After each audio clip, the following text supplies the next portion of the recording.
Mais uma edição de Café com Livros, pessoal.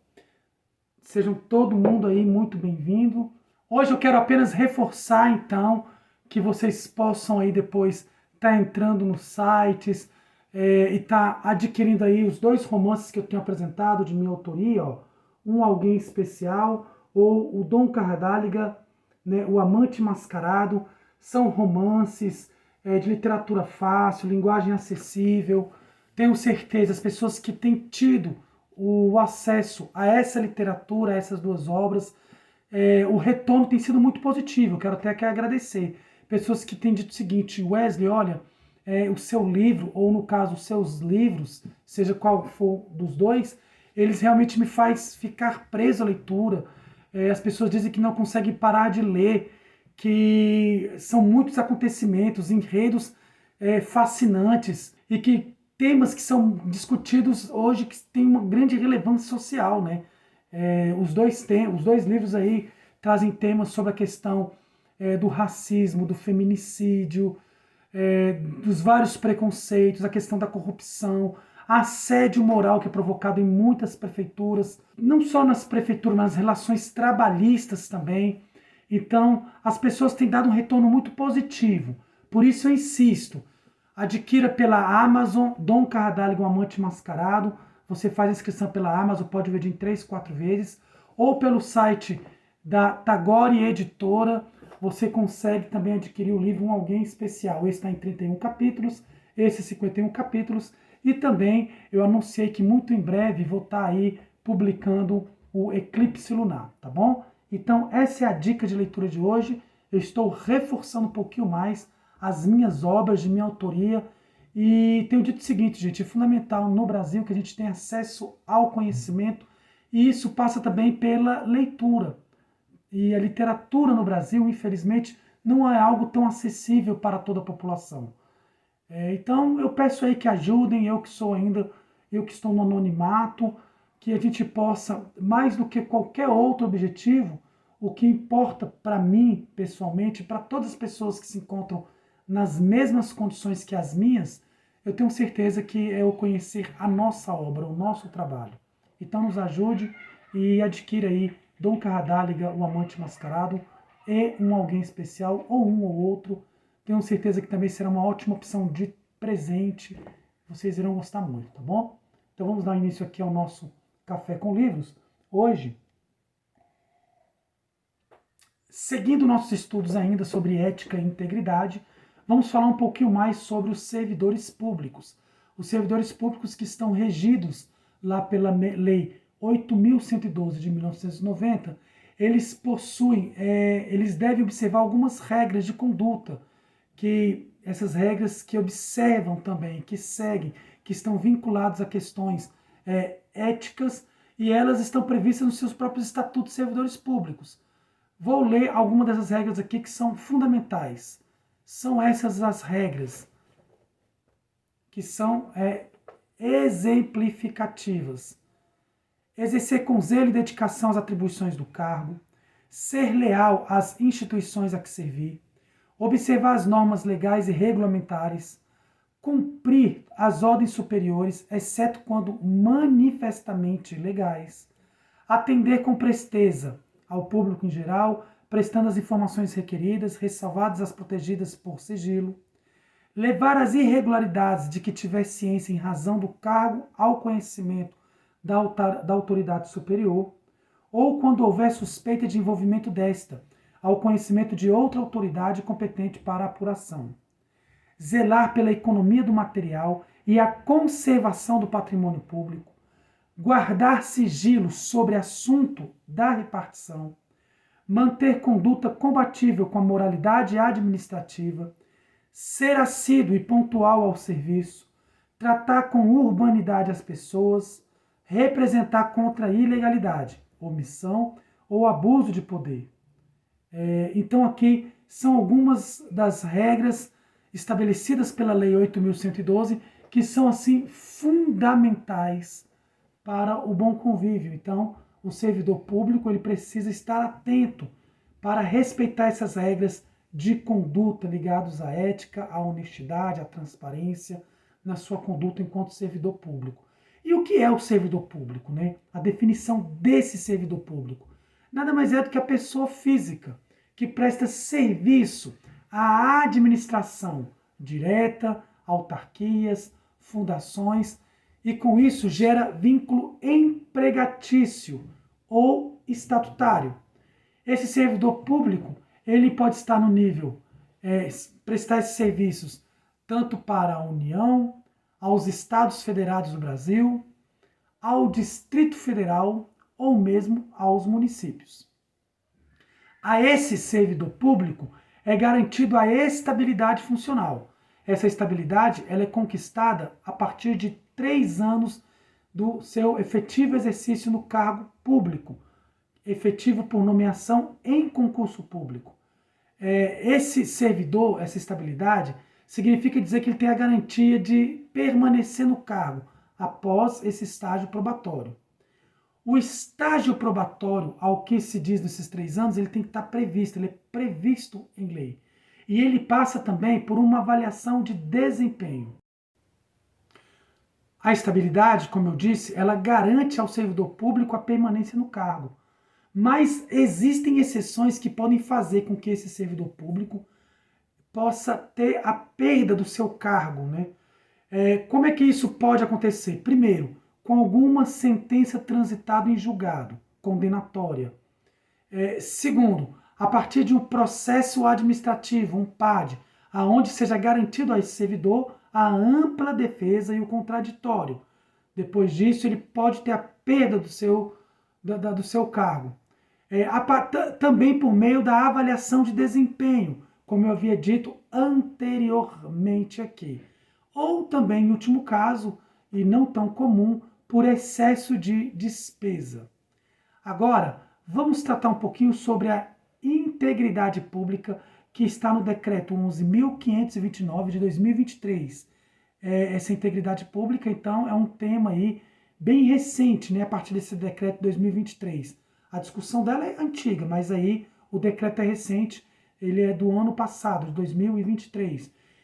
A integridade pública, gente, é um princípio fundamental para o funcionamento eficaz e confiável junto às instituições governamentais aqui no caso do Brasil. Ela está ligada à honestidade, à ética, à responsabilidade. Ela vai muito além, então, só da ausência de corrupção. Isso aí é básico, né? Mas ela vai muito além disso. E ela desempenha um papel crucial na sociedade e nessa confiança que a sociedade vai ter junto às instituições governamentais, como eu havia dito. Agora vamos falar de algumas estratégias para que se possa promover essa integridade. Transparência e acesso à informação, ética e código de conduta, auditoria e fiscalização, participação cívica, educação e capacitação, denúncias e proteção de denunciantes contra aquilo tudo que venha onerar os cofres públicos, que venha prejudicar a administração pública, que venha causar prejuízo e com isso resultar em qualquer tipo de crime, né, junto à administração pública. Com o passar do tempo, a administração pública ela vem incorporando alguns conceitos também do direito privado. Vou citar aqui 3 conceitos: governabilidade, governança e o termo em inglês accountability. A governabilidade é a capacidade política do Estado. A governança é a capacidade administrativa, técnica, de se executar políticas públicas. E o termo em inglês accountability tem ligações diretas com a prestação de contas, mas tenha cuidado, não se restringe apenas à prestação de contas. Voltando aí na governabilidade, a governabilidade ela é representada, ela tem a sua força, a sua origem na participação cidadã, a partir da representatividade da sociedade, dos cidadãos. E isso acontece por meio do voto, por meio da representatividade de partidos políticos, associações e pela sociedade toda organizada. Para isso, ele precisa conciliar divergências, e isso é governabilidade, para se atingir o bem comum a toda a sociedade. Também, para que se tenha governabilidade, precisa que se haja capacidade de articulação política, como, por exemplo, nas alianças políticas, que aí é um gargalo para muita gente, muitos teóricos, né? E também na prática. Já governança tem um conceito mais amplo do que governabilidade. Ele é um instrumento, é um braço direito dessa própria governabilidade, porque ele tem competência técnica, capacidade gerencial, financeira. Ele é aquela possibilidade, aquela atividade ao qual vai estar ligada diretamente à execução de políticas públicas. Quanto a accountability, nós temos 3 planos e 2 tipos. Os 3 planos que vai atuar o accountability estão na prestação de contas, exemplo, relatório de gestão fiscal, da lei de responsabilidade fiscal. Isso é um exemplo da questão da prestação de contas, onde todos os órgãos precisam prestar contas.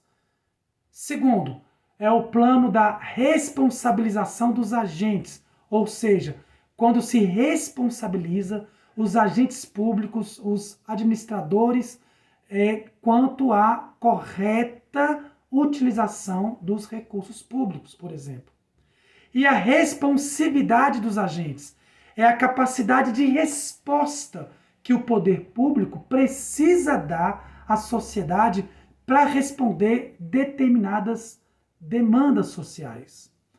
Esse accountability também possui 2 tipos. Ele pode ser horizontal, que não há hierarquia, que é entre os próprios órgãos de governo, órgãos de Estado, as esferas do Estado, entre os poderes. Por exemplo, a CGU faz uma auditoria para observar as contas públicas de uma prefeitura. Então, CGU e prefeitura. Daí, então, nós temos o tipo horizontal. E nós temos também o vertical, que vem de baixo para cima, verticalizado, que é quando a população exerce uma fiscalização sobre o governo. Isso pode ser eleitoral, que é por meio do voto, né? Então, quando você reprova as ações do governo, você simplesmente tem o direito de votar em outros candidatos. Ou também societal, quando a sociedade pode se organizar por meio de conselhos, de associações e fazer essa fiscalização direta lá nas contas do governo, quando, por exemplo, tem alguma ação lá na cidade, na prefeitura, abre-se uma audiência pública, se permite aí acesso por meio de conselhos das cidades, de poder averiguar diretamente contas públicas, enfim. Aí nós chamamos de societal. Agora vamos falar um pouquinho sobre a Lei de Acesso à Informação, que está prevista, Lei 12.527 de 2011. Essa lei regulamenta o direito do cidadão de ter acesso às informações. E aí, a Lei de Acesso à Informação, ela inclui abrangência de todos os órgãos, então todos os órgãos das esferas municipal, dos estados da federação, da União, do Distrito Federal, precisam ter a abrangência de todos esses órgãos abertos, disponíveis à população. Isso é fundamental. Segundo, o princípio, vai se seguir princípios da publicidade, autenticidade, integridade, primazia do interesse público. Terceiro, procedimentos para solicitação. Então, existem procedimentos claros e específicos na lei de como solicitar informações junto às esferas e às instituições governamentais. Para isso, divulgação ativa. Todos os órgãos, seja da esfera municipal, dos estados da federação, do Distrito Federal ou mesmo da União, precisam manter atualizada suas informações concernentes a licitações, a dados orçamentários. Isso é um princípio da divulgação ativa.